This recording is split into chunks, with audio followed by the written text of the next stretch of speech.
हरित महाराष्ट्र समृद्ध महाराष्ट्र अशा प्रकारची एक चळवळ आपण सुरू केली आहे। मागच्या काळामध्ये 2014 ते 2019 आपण 50 कोटी वृक्ष लागवडीचा एक कार्यक्रम हातामध्ये घेतला होता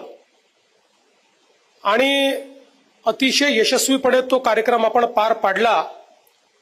आणि त्याचंच प्रत्यंतर आपल्याला हे पाहायला मिळालं की 2019 साली केंद्र सरकारने ज्यावेळी आपला वनांच्या संदर्भातला अहवाल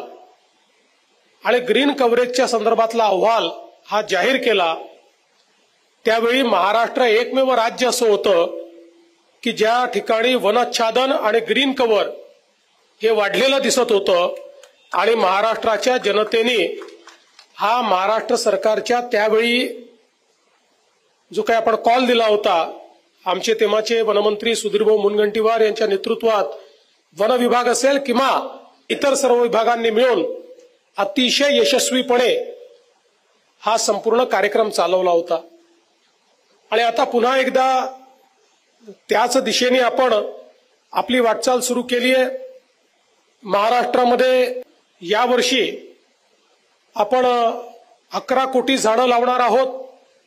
पण पुढच्या वर्षीपासून मात्र इन्क्रिमेंटल पद्धतीने 25 कोटी आणि त्याच्या पुढच्या वर्षी त्याहीपेक्षा जास्त